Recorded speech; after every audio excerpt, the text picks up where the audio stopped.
First, there was language. And then there were books. And then radio. And then television. But then something came along that combined all of mankind's communication discoveries and built upon them even further: computers. And with computers came the internet.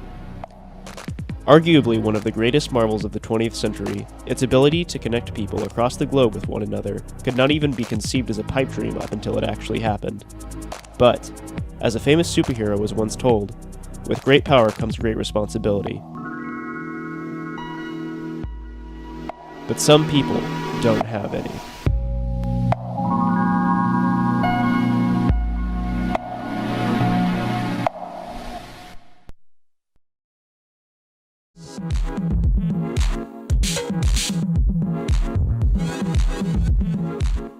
As with any substance that tickles the brain's reward system, the internet is one of many things to which humans can become addicted.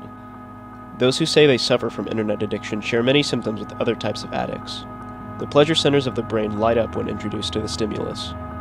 Internet addicts receive a rush of dopamine when they see their Facebook post has received several likes. Experts say the release of dopamine forms the basis for nicotine, cocaine, and gambling addictions. The inhalation of nicotine triggers a small dopamine release, and a smoker quickly becomes addicted. Cocaine and heroin deliver bigger dopamine jolts. The internet can work in the same way. Like a drug addict when not allowed to go online, internet addicts experience withdrawal symptoms such as irritability, depression, and even physical shaking. This can lead to trouble in other aspects of the addict's life, such as forming personal relationships with others or interacting with the world around them.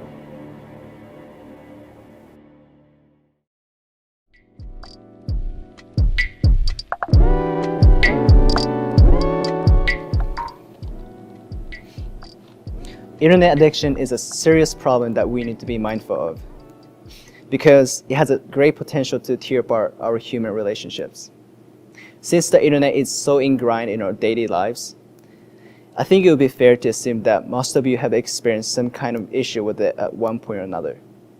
For this reason, this topic needs your undivided attention. Researchers say that there are 4 common avenues for internet addiction. They are internet gaming, information overload, or addiction to surfing the web constantly, cybersex such as pornography, cyber relationships, or online dating, which has existed in some form or another almost as long as the internet itself. And with the advent of smartphones and apps such as Tinder and Grindr, it has become more accessible than ever.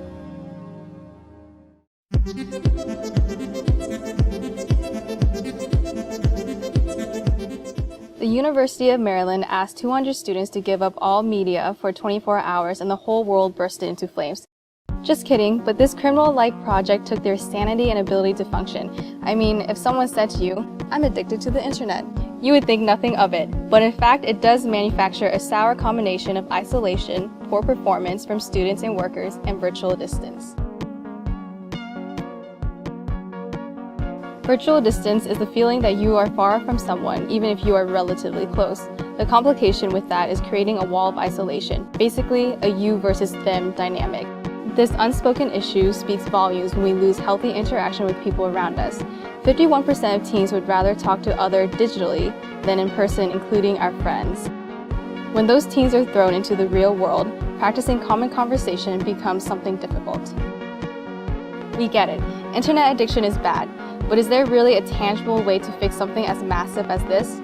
Well, through the help of the internet to overcome internet addiction, sign up for our help group.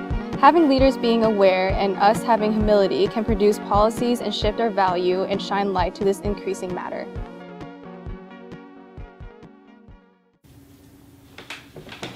So remember, kids, next time you dial up, make sure you don't forget to cool down.